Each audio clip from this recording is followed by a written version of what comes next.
We do want to bring in now Leland Vittert, Chief Washington anchor and host of On Balance. Leland, always good to see you. And we know these three American citizens will be landing at Andrews Air Force Base. They're going to be greeted by President Biden and VP Harris tonight.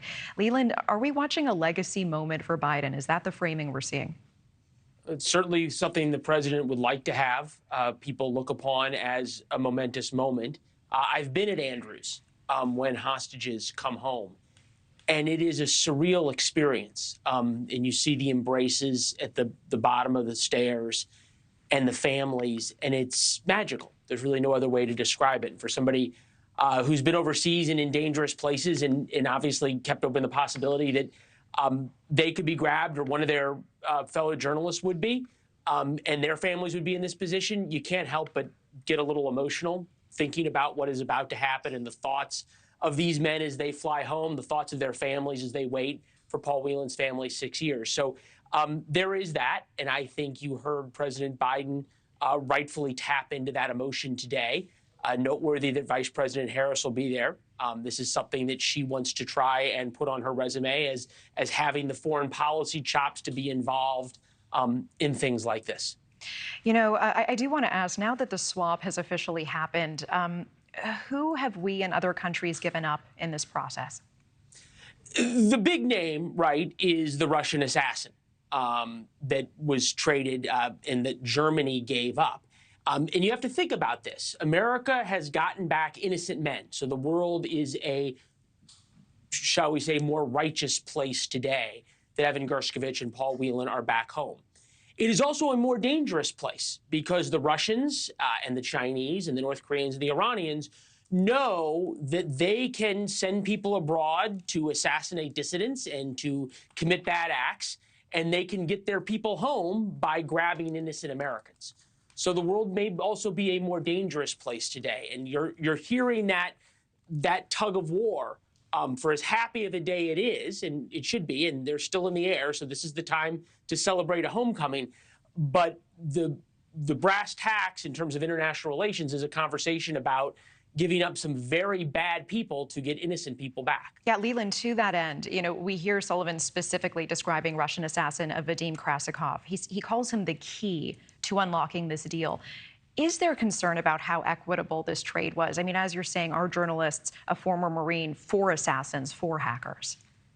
No, there's nothing equitable about it, right? And the Biden administration would argue that is the greatness of America, that we are willing to give up people and pressure our allies to give up people that have done awful things in exchange for people who have done nothing. The critics of President Biden would say President Biden is solving a problem and wants credit for solving a problem that he created, because American policy over the past few years has created an environment where taking hostages is rewarded, meaning assassins and hackers and other bad folks get released in exchange for, as you pointed out, journalists and activists. Yeah, and we heard Sullivan describe this deal as extraordinarily fragile, that really it could have fallen apart at any moment. And I wanted to get your take on this, Leland, as soon as he said it.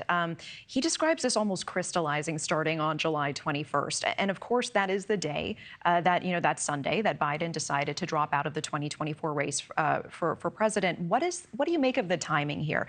Did him dropping out on the 21st open the door for Putin giving him this legacy moment, this political win? Well, remember, what we're meant to believe on the 21st was a phone call to the Slovakian president to solidify the Slovakian detainees, which were Russian illegals, I believe, being released. So I don't think that translates to Vladimir Putin. But once the Slovakians agreed, that was the next puzzle piece, if you will. I think it's interesting to watch the leaks here, right? And credit to the Wall Street Journal. It's their reporter, Evan Gershkovich, who was held, and they've done an amazing job keeping pressure on getting him released. And they've done great reporting about this. And I'm thinking back to all of the articles that sort of preceded this, that laid the foundation for today. But the leaks are pretty wild, right? The leaks about how Vice President Harris was involved in pressuring the Germans, and the fact that this phone call happened just hours before President Biden dropped out. There's no question that the administration, both the White House and the vice president's campaign, are doing everything they can to go back to your very first question, Tosh, which I think really put the bow on this, is trying to turn what we're going to see in a couple of hours at Andrews Air Force Base into this legacy moment, into this commander-in-chief moment of something Americans can all be proud of, which is bringing people home. Yeah, Leland, I really appreciate it. Thank you for watching. Go to newsnationnow.com to find NewsNation on your television provider. And don't forget to click the red subscribe button below to get more of NewsNation's fact-driven, unbiased coverage.